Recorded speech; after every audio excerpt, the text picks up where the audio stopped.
자, 이렇게 정의된 라지 fx가 있고요. 그 적분 대상 함수에는 절대값이 씌워져 있으며 a가 더해져 있다. 그리고 이제 역함수에 대한 정보를 줌으로써 역함수에 대한 정보를 주고 그것으로부터 역으로 라지 fx, 궁극적으로는 스몰 fx, 스몰 fx에 접근하라고 정보를 주고 있습니다. 정보를 주고 있어요. 여기다가 한번 일단 어느 정도 풀어볼까요? 아니다. 자, 책을 보시면서 봅시다. 자, 책을 보시면서 보세요. 어쨌든 제가 기초적인 거 좀 적어놨는데 일단은 그 이 함수의 역함수가 gx라고 나왔어요. 그런 다음에 뭐 정보 하나를 가르쳐 주는 건데 여기서 접하든 이 두 식의 공통점은 이 면적은 12분의 a의 4승이다. 그리고 뭐 이 절대값 그래프에서는 이 절대값 여기가 0이 될 때 최소값이 나온다. 다시 절대값 아니 0이 될 때 최소값이 나온다. 이렇게 얘기할 수 있습니다. 자, 이제 문제를 풀어보면 이 역함수를 기준으로, 왜냐면 역함수에 대한 정보를 주고 있으니까 역함수에서 x가 들어가면 y가 나왔다고 합시다. 자, 그리고 라지 f와 g는 역함수 관계이니까 이런 관계가 나오겠죠. 자, 그러면 이제 미분을 해요. 그리고 이제 여긴 결과는 y죠. 그리고 얘가 미분된 결과가 바깥으로 나와야 되고 그럼 1이 될 겁니다. 그러면 얘에 대한 정보를 주고 있으니 그걸 통하여 얘에 대한 정보를 찾고, 자 보시다시피 여기다 써놓을까? 라지 fx를 미분하면 피적분 함수가 그대로 튀어나오죠. 이렇게 튀어나옵니다. 그러므로 여기가 x인데 얘가 y니까 그럼 y라고 쓰면 될 거예요. 이렇게 쓰면 될 겁니다. 이렇게 쓰면 되겠다. 그런데 G도 함수는 0에서 극대값을 갖는다. 0에서 극대값을 갖는다. 이게 무슨 얘기일까? 일단 라지 함수는 x가 0이 들어가면 0이니까 얘도 0,0이죠. 그러면 G 도함수가 0에서 극대값을 갖는다는 얘기는 이 뒤집어졌잖아. 이 뒤집어져 있는 이렇게 얘기하면 되겠죠. 절대값 f x 플러스 a는 한 다음에 요 좌표 쓰는 거죠. x는 0에서 얘는 극대, 그럼 얘는 극소. 근데 그 값이 1이니까 1 이렇게 되는 거죠. 보는 순간 알게 됐다. 얘 1이구나. 또한 fx는 0에서 0이구나까지 알게 된 거죠. 두 번째, x가 114 라지 함수가, 그러면은 여기가 114일 때 여기 좌표를 알파라고 쓸까요? 이렇게 써봅시다. 그런데 여기서 다시 한번 체크해야 될 거, 뭐냐면 여기가 x좌표가 들어가면, 여기 x좌표가 들어가면 여기서는 y좌표가 들어갔다. 따라서 g 도함수는 어디서 x가 114 그때 여기는 y가 들어가야 되니까, 그래서 극대값을 가지니 이거 여기죠. 여기 절대값 f 한 다음에 y를 이제 y x y y 알파죠. 이거는 알파에서 최소값을, 아니 극소값을 갖는다는 것을 알 수 있습니다. 따라서 f 알파가 0이니까 이걸 알파를 찾아야 돼요. 자, 알파를 찾아야 됩니다. 근데 지금 3차 함수잖아. 3차 함수인데 fx 이 3차 함수가 0이 되게 하는 게 두 개만 있다는 얘기는,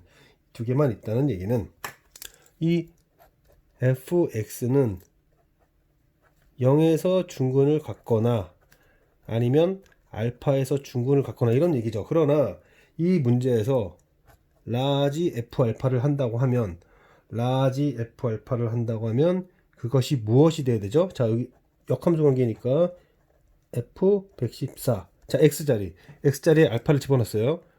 그러면은 여기가 0에서 알파까지 되고 얘 또는 얘가 들어가야 됩니다. 얘 또는 얘가 들어가고 플러스 1 이렇게 해서 계산하게 되는데, 얘기했다시피 이거는 12분의 알파 4승이 되고 1은 알파가 되고, 그 결과물이 뭐가 돼야 된다? 114가 되어야 한다. 뭐 계산이 이쁘진 않습니다. 사실 현실적으로 이쁘진 않은데, 알파 4승 이거는 좀 뭐라 그럴까요?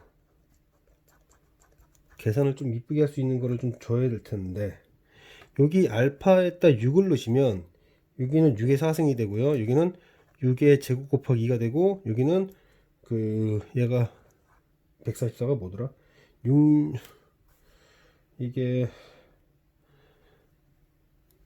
하여튼 여기 계산해 보면요, 6의 제곱에 38이 되는데, 얘도 지금 보시면은 6의 제곱에 6, 6이 36, 38이 되니까 0이 된다는 걸 알 수 있고, 그래서 알파는 6이다라는 것을 알 수 있습니다.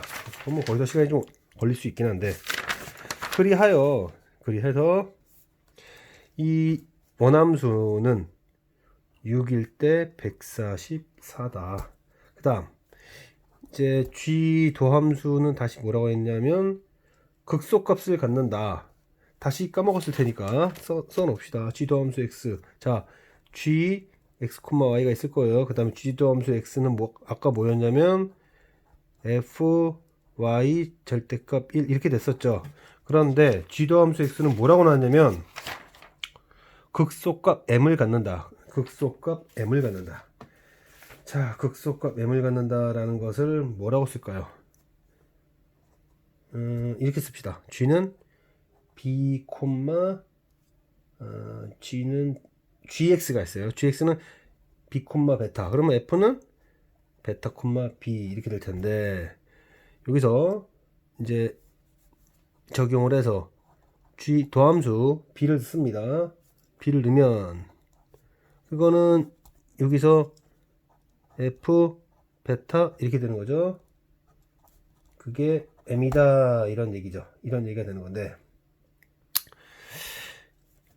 그렇다면은 g 도함수가 극소값을 갖는다는 얘기는 이걸 해석하면 뭐라고 해석할 수 있는 거죠? gx가 x는 b에서 극소값을 갖는다면 fx는 이렇게 해석할 수 있는 거죠. 아, fx는 x는 베타에서 극대값을 갖는다라고 해석할 수 있는데, 지금 그 전에 우리가 파악했던 게 뭐였냐면 바로 이것을 파악했어요. 0에서 접하든 알파에서 접하든 이런 걸 파악했단 말이야. 그러면 한번 봅시다. 지금 fx가 0에서 접했든 그리고 알파가 6이라는 걸 찾았죠. 이런 형태가 되든 아니면 이런 형태가 되든 한다고 그랬어요. 이때는 x의 x-6의 제곱이고, 이때는 x의 x제곱에 x-6이게 돼요. 근데 롤의 정리에 의해서 이 지점은 뭐가 되냐면 이 지점은 4가 되고, 마찬 일정을 일 때는 2가 됩니다. 그러면 어쨌든 여기서 문제에서 말하는 이 베타가 될 수 있는 것은 4가 될 수도 있고 2가 될 수도 있어요. 그런데 절대값이에요. 지금 이 문제는 절대값이죠. 절대값 그래프니까 크기만 보면 되네요. 그러면 이때의 4에서 함수값을 구해보면 4, 4, 16, 32가 되고, 이때의 2에서의 함수값을 구해보면 2 곱하기 4 똑같습니다. 결과가 똑같아요.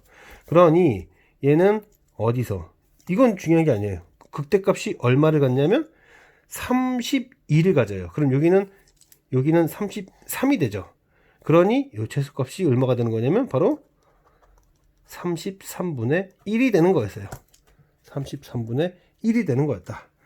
자, 아까 a는 얼마였냐면 a는 1이었죠. 그래서 a와 m에 이렇게 해버리면 1하고 33분의 1이 되니까 33이었다. 정리를 해보면, 결과적으로 다시 한번 정리를 해보면, 이 문제는 역함수에 대한 정보를 통해서 원래 함수의 정보를 찾고, 다시 그 원래 함수의 정보를 통해서 fx가 어떤 형태, 어떤 근을 갖는가라는 걸 찾았어야 하는데, 이 문제에서 g 도함수가 0과 114에서 극대값을 간다.